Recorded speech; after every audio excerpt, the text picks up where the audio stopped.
આવે છે, પરંતુ આપ જુઓ અમદાવાદમાં વરસાદ આવતા જ પાલિકાની પોલ ખુલી ગઈ છે। વ્હાઇટ ટોપિંગ રોડ પર પાણી ન ભરાવાના દાવા પોકળ સાબિત થયા છે। આનંદનગરમાં નવા જ બનેલા આરસીસીના રોડ પર પાણી ભરાઈ ગયા। વ્હાઇટ ટોપિંગ રોડ પર પાણી ભરાતા સ્થાનિકોમાં રોષ જોવા મળ્યો। તો વ્હાઇટ ટોપિંગ રોડ કે જ્યારે બનવાની શરૂઆત થઈ હશે ત્યારે ત્યાંના રહીશોને એક શાંતિ હશે કે આ વખતે કદાચ ચોમાસામાં અમારા ત્યાં પાણી નહીં ભરાય, પરંતુ તે લોકો ભ્રમમાં હતા ને તે લોકોનો ભ્રમ આ જે વરસાદ શરૂ થયો તેની સાથે પણ તૂટી ગયો છે। આપ જુઓ આ દ્રશ્યો અમે એ જગ્યાના બતાવી રહ્યા છે। આરસીસી રોડ પર પાણી ભરાઈ ગયા છે। ગૌરવ પટેલ અમારી સાથે લાઈવ જોડાઈ ગયા છે। ગૌરવ, સ્થાનિકોને એક રાહત થઈ હતી જ્યારે આ વ્હાઇટ ટોપિંગ રોડ બનતો હતો ત્યારે કે કદાચ હવે ચોમાસામાં પાણી નહીં ભરાય તેવા દ્રશ્યો અમારે જોવા પડશે, પરંતુ આ તો કંઈક વિપરીત થઈ ગઈ પરિસ્થિતિ।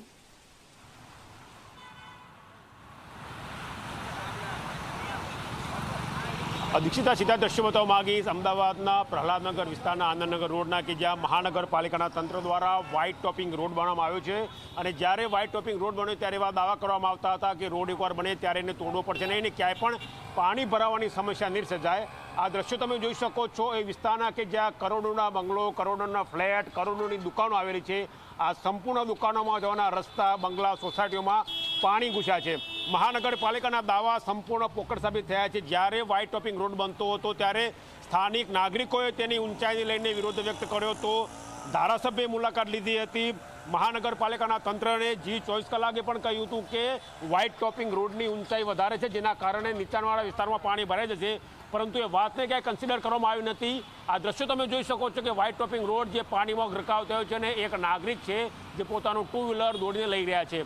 કેટલાક નાગરિકો જોડાયા છે, તેમની સાથે વાત કરવાનો પ્રયત્ન કરીશું। વ્હાઇટ ટોપિંગ રોડથી કેટલી સુવિધા, કેટલી અગવડ? બેન, કયા વિસ્તારમાં રહો છો અને વ્હાઇટ ટોપિંગથી શું તકલીફ પડી? અમે વેજલપુર વિસ્તારમાં રહીએ છીએ, વસ્ત્રાપુર રેલવે ક્રોસિંગ પાસે જવાનો રસ્તો આ છે ઓલરેડી, પણ અહીંયા જો આ 2 ઇંચ હજી તો બપોર સવારથી 2 કલાક કે 3 કલાકથી વરસાદ ચાલુ છે અને એ ધીમી ધારે, કદાચ જો વધારે ધારે થયો તો શું એની દશા ફરે। અત્યારે આ જો તમે જોઈ શકો છો કે એક વાહન નીકળ્યું તો આપણે પાણીથી ભરાઈ જઈએ છીએ, તો વધારે વરસાદ થયો તો શું થાય? કોર્પોરેશનનું કામમાં કાંઈ ભલીવાર જ નથી કે જોવો છો કે ચલો વ્હાઇટ ટોપિંગ સામેની સોસાયટી નીચી છે તો રોડ ઊંચો કરો તે પહેલાં તમે રોડનું ખોદકામ કરો, પછી તમે અંદર વ્હાઇટ ટોપિંગ કરો તો બરાબર, તો હોય એના કરતાં 2 ફૂટ ઊંચું તમે વ્હાઇટ ટોપિંગ કરો છો। અત્યારે નહીં તો આગળના રસ્તા કર્યા છે તો રસ્તામાંથી ઝાડ હતા એ ઝાડ કાપીને મોટા મોટા રોડ બનાવી નાખ્યા છે। નથી અંદર કે ઝાડની વ્યવસ્થા કે નથી પાણી જવાની વ્યવસ્થા। કેવી તકલીફ પડે વ્હાઇટ ટોપિંગ રોડ બન્યા બાદ? અરે અહીંયા આ લગભગ 5 વર્ષથી આ જગ્યાએ પાણી ભરાય છે। મારું ઓફિસનું રૂટિન છે, ડેલી આવવા જવાનો રસ્તો છે। ચોમાસામાં દર વખતે હેરાન થવું, પછી આ 4 રસ્તા ઉપર સિગ્નલના પ્રોબ્લેમના કારણે ટ્રાફિક બહુ થઈ જાય છે, એના કારણે મારે રૂટ પકડવો પડે। ત્યાં જવું તો ત્યાં ટ્રાફિક હોય, બધી જગ્યાએ ટ્રાફિક હોય, એના કારણે વ્હાઇટ ટોપિંગના લીધે અહીંયા પાણી ભરાય છે। આરસીસીનો બનાવ્યા પછી વધારે એ ઢાળ થઈ ગયું છે, એના કારણે વધારે ભરાય। આરસીસીનો રોડ બનાવવાનો વધારે ઢાળ થયો, કેવા પ્રકારની સ્થિતિ? તમારો તો ધંધા રોજગાર વ્યવસાય અહીંયા છે, કેવી સ્થિતિ? હાલ હજી તો જસ્ટ વરસાદ પહેલી વાર જ આટલો થોડોક ઘણો પડ્યો છે, પણ અત્યારે વ્હાઇટ ટોપિંગ રોડના લીધે દુકાનો, મકાનો, રોડ ઉપર પાણી જે ભરાઈ જાય છે એમાં ધંધાવાળાને બહુ તકલીફ પડે છે। અત્યારે હાલની તો પરિસ્થિતિમાં પાણી જવાની કોઈ જગ્યા જ નથી।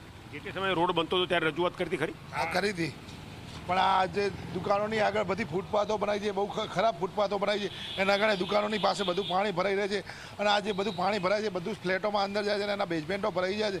એના માટે જવાબદાર કોણ?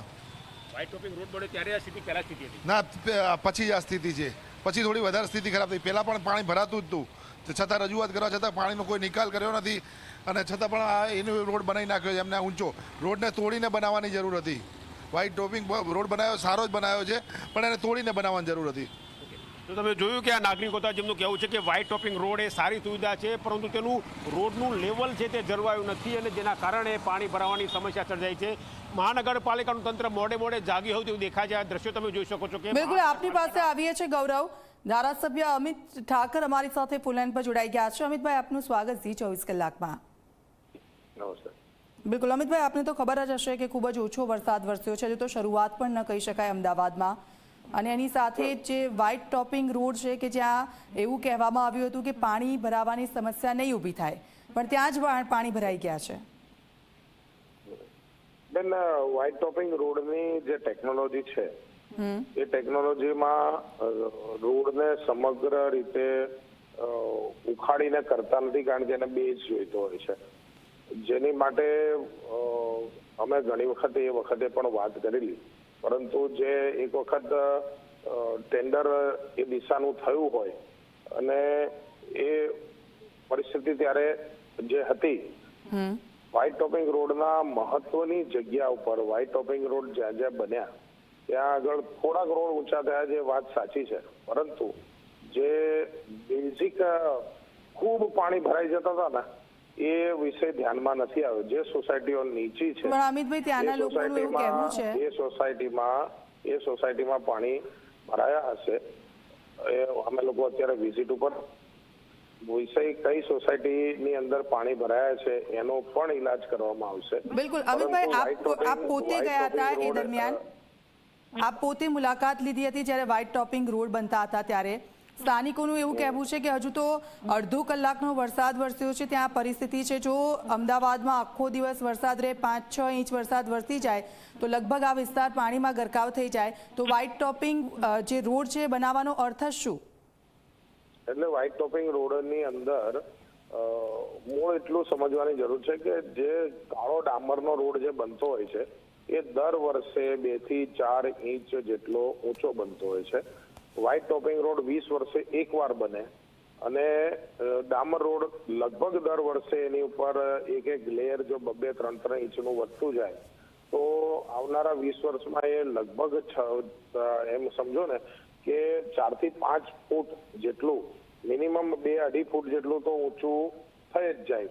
એટલે વ્હાઇટ ટોપિંગ રોડ એ આવતીકાલ છે.